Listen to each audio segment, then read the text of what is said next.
मित्रों नमस्कार। काफ़ी दिन हो गया आपसे बातचीत नहीं हुई, आपके विचार हमें नहीं मिले।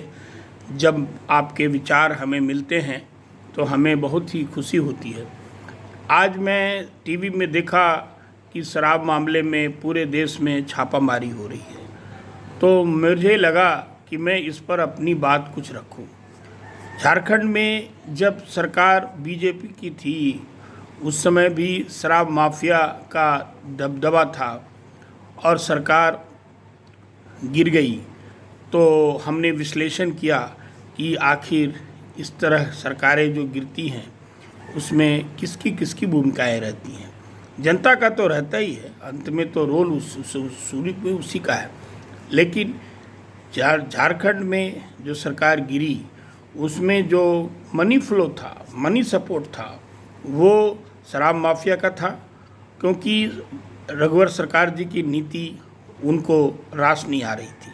छत्तीसगढ़ में भी जो सरकार गिरी उसमें भी शराब माफिया और जंगल माफिया और उसके बाद जो स्क्रैप माफिया है उसका भी रोल रहा। और भी कई जगहों पर जब देखा गया, और इन समय जब दिल्ली में शराब माफिया सामने आ गया पॉलिटिकल फंडिंग में, और गुजरात में चुनाव होने वाला है और वहाँ भी शराब एक मुद्दा है, और वहाँ के जो शराब माफिया हैं वे भी राजनीति में बदलाव चाहते हैं, क्योंकि उनको ऐसा लगता है कि राजनीति में बदलाव हुई तो शराब नीति में भी बदलाव होगी ही। और इसलिए इन दिनों हम ये देख रहे हैं कि राजनीति में जो फंडिंग है, बैकअप फंडिंग जिसको कहते हैं, वो शराब माफिया काफ़ी कर रहे हैं।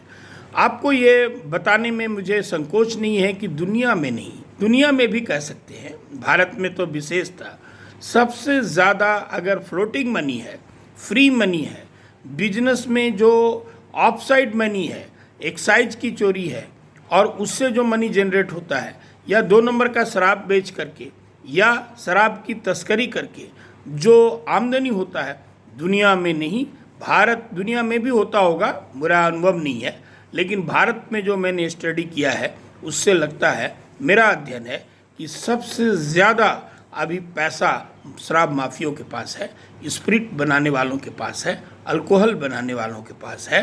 और आज के तारीख में यही वो लोग हैं जो राजनीतिक दलों को हर एक राज्य में, वो किसी भी राज्य में हो, मैं किसी पर्टिकुलर राज्य का नाम नहीं लेना चाहता, और ये जो है इनकी राजनीति से पूरी गठजोड़ है, क्योंकि ये जो शराब का जो व्यापार है वो पॉलिसी बेस है। पॉलिसी अगर थोड़ा भी शिफ्ट किया तो उनके आमदनी में बहुत इजाफा हो जाता है। पॉलिसी अगर थोड़ा सा भी शिफ्ट किया तो उसको मैनेजमेंट और प्रबंधन में बहुत ज़्यादा शिफ्ट होता है। अब देखिए, बिहार में शराबबंदी है तो उसमें भी शराब माफियों का अलग चांदी है। अभी आप देखेंगे तो कई राज्यों में आज शराब माफिया जेल में भी है, और शराब माफिया पर कड़ाई काफ़ी चल रही है। और केंद्र ने आज ये दिल्ली के माध्यम से, दिल्ली में जो कुछ हुआ उससे ये समझ में आ गया कि पूरे देश में आज शराब माफिया लोकतंत्र को अपने हाथ में लेने में आतवा है, बेचैन है, और ऐसा अगर हुआ तो पूरा का पूरा देश जो है शराब माफियों के हाथ में चला जाएगा। यही मुझे आज का बात में बोलना था। इस पर आपकी क्या विचार है? धन्यवाद।